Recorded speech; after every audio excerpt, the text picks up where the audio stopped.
Level 1, Private, the Recruit. You are 18 years old at Fort Moore, Georgia. Your recruiter showed you videos of M1 Abrams tanks crushing cars, driving through walls. You thought it looked cool. You did not think about what it would feel like to sit inside a 70-ton steel box in 120-degree heat for 16 hours. Day 1, shaved head, 0 500 wake, push-ups until your arms give out, breakfast in 10 minutes, drill sergeants in your face for infractions you don't understand, 5 hours of sleep, repeat for 10 weeks. Week 8, M4 qualification. You shoot 23 out of 40 targets. Minimum passing score is 23. Graduation. Your mother cries, your father calls you soldier. You have no idea what comes next. Level 2, Private First Class, the Trainee Loader, OSUT. 22 weeks at Fort Moore. The M1A2, Abrams weighs 73.6 tons, runs on a gas turbine burning jet fuel at 0.6 miles per gallon. 120mm smoothbore cannon, crew of 4, 45 miles per hour top speed. Your position is the loader, left side of the turret basket, behind the blast door separating you from 42 rounds of main gun ammunition. When the gunner calls a target, open the blast door, grab a 120mm round, 55 pounds, pivot 90 degrees, in a space barely wide enough to turn, ram it into the breech, yell up. Door stays open, 2 seconds maximum. Standard time for a trained loader, 5 to 7 seconds. You are not trained. Your first attempts take 12 seconds. The staff sergeant checks his watch. Do it again. Week 18, first live fire. The gun fires, the tank shakes. A heat wave rolls back from the breech. The target 2,000 meters downrange explodes. Cordite fills the turret. Your ears ring through the hearing. Protection. The tank commander says faster. Level 3, Specialist. The Operational Loader, 1st Cavalry Division. Fort Cavazos, Texas. You are Bushmaster 12. Your crew has trained together 14 months. Staff Sergeant Williams has deployed to Iraq twice and knows the Abrams better than his own car. You are the newest. You load in 5 seconds now. The fastest loader in the platoon does it in 4. You are trying to beat him. Annual gunnery. 10 targets, 800 to 2,500 meters, day and night, stationary and moving. 30 seconds to identify, lace, and fire before the target disappears. Your crew earns Distinguished, the highest rating. 14 rounds in 6 minutes. 0 malfunctions. Then Kuwait. 9 months. Operation Spartan Shield. 118 degrees ambient. Inside the turret without AC, 140. 6 liters of water a day. You lose 15 pounds by month 3. You do not fire at an enemy. The deployment is mostly waiting. You return to Fort Cavazos. 22 years old. You re-enlist for 4 more years. You want to become a gunner. Level 4, Sergeant. The gunner skills test takes 2 weeks. You learn to operate the gunner's primary sight, stabilize thermal imaging, laser rangefinder accurate to 10 meters at 8 kilometers, and a fire control computer that calculates a ballistic solution in under 1 second based on range, target speed, wind, temperature, and barrel wear. The engagement sequence. The tank commander calls the target. You acquire through the thermal sight. You laze. The computer solves. You confirm identified. The commander orders fire. You announce on the way. You squeeze the trigger.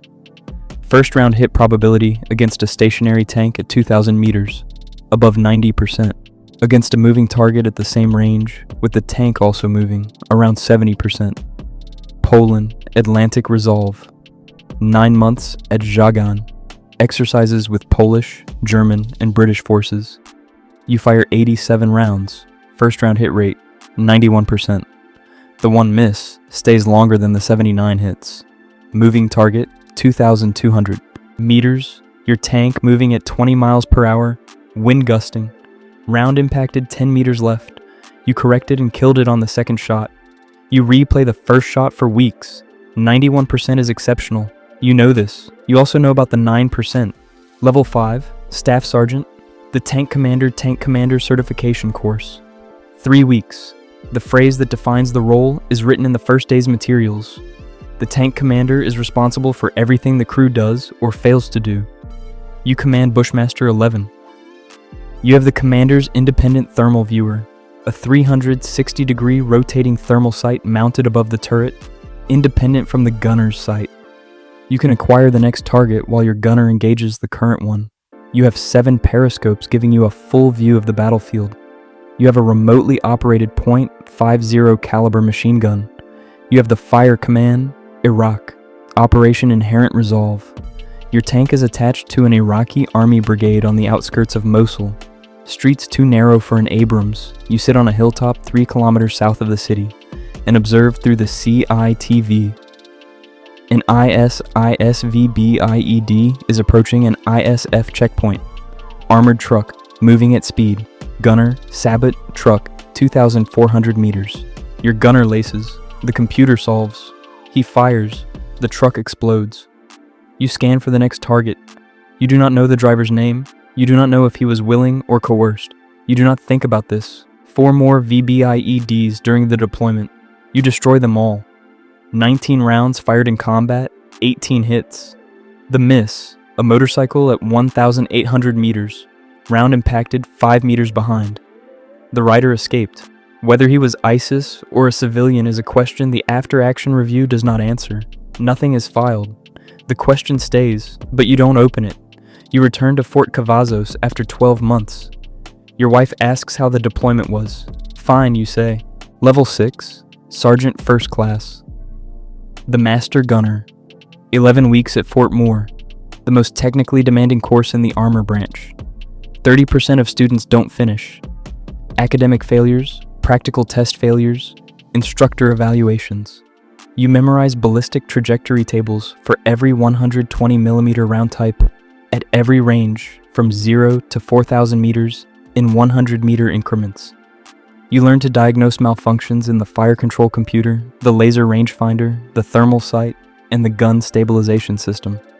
You learn to write a gunnery training plan for an entire battalion. You return to 1st Cavalry Division as the battalion master gunner for 58 tanks and 232 crewmen. They call you Mike Golf, phonetic for MG. The battalion commander routes every technical gunnery question through you.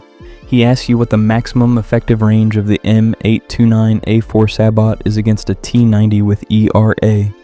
You tell him 3,500 meters on the flank, 2,800 against the frontal arc with contact 5. He trusts the answer because you can prove every number. A single Table 6 crew qualification expends roughly $200,000 in ammunition. You control the schedule that determines when 58 crews fire. The battalion's gunnery score reflects on your training program. You observe every crew. You see a loader on crew 7 who is slow. You see a gunner on crew 14 who isn't leading moving targets correctly. You diagnose. You fix. The battalion achieves a 92% qualification rate, highest in the brigade. The numbers are yours. So are the failures inside them. Level 7, Sergeant First Class. The platoon sergeant, 4 tanks, 16 soldiers, all of them yours. Your platoon leader is a 2nd lieutenant, 23 years old, 6 months out of the Armor Basic Officer Leader course. He outranks you. You have 14 years. He has a bar on his collar and a training plan with a timeline that doesn't work, an ammunition allocation that's wrong, and safety procedures that are incomplete. You pull him aside after the briefing. Can we talk, sir? You explain the problems. You suggest corrections. He listens. He revises. The exercise works. This happens 30 more times over the next 2 years. Latvia. NATO enhanced forward presence. 9 months. You are 50 miles from the Russian border. You do not fire a shot. Your presence is the message.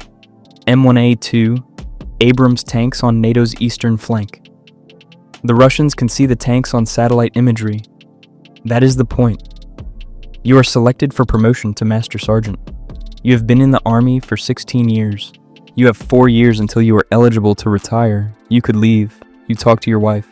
She says it's your decision. You stay. Level 8, First Sergeant. The weight, 58 soldiers, 14 tanks. Bravo Company. 0500 wake, 0630. Update brief, 0700 area inspection. Then the day begins. A specialist failed his fitness test. A sergeant's performance is declining. Divorce. A private first class was arrested for DUI. Off post. He's 21 years old. The DUI ends his Army career. Chapter proceedings, general discharge, G. I bill lost. You process the paperwork. You have done this before. You attend a memorial service for a soldier from another company. Motorcycle accident, 21 years old. You stand at attention while TAPS plays. You stop counting the soldiers you have known. Syria, 6 months. Logistics, fuel, ammunition, maintenance, food, water. 58 soldiers fed and mission ready. You do not enter combat. You manage the machine that enables it. You stay 2 more years. Level 9, Command Sergeant Major, the cycle 400 soldiers, 58 tanks. You are the senior enlisted advisor to a lieutenant colonel. You have been doing this for 20 years. A private first class approaches you after formation. He's 19 years old. He asks, Sergeant Major, how do I become a tank commander? You look at him. You remember what it felt like to load your first round. 12 seconds, too slow. You remember the turret in Kuwait at 140 degrees. You remember the VBIED at 2,400 meters, the heat bloom, scanning for the next target. You remember the motorcycle you missed, and the question that still has no answer. You remember the platoon leader who thanked you. You remember the soldier whose DUI paperwork you filed. You remember standing at attention while TAPS played. You carry all of it. Work hard, you tell him. Learn your job. Take care of your crew. The rest will follow. He thanks you and walks away. Somewhere at Fort Moore, an 18-year-old is in the loader's position for the first time. The staff sergeant gives the command. The recruit reaches for a 55-pound round. His hands are shaking. He pivots, rams, yells up. 12 seconds. Too slow. Do it again. He doesn't know what 12 seconds will eventually become. He doesn't know about Kuwait or Poland or the outskirts of Mosul. He doesn't know about the one miss that never fully closes. He doesn't know what it sounds like when TAPS plays for someone you knew. He just knows that loading a 55-pound round in 12 seconds is harder than it looked in the recruiting video. The cycle has no end. Only new beginnings inside a 70-ton steel box that moves at 45 miles per hour and destroys everything in its path.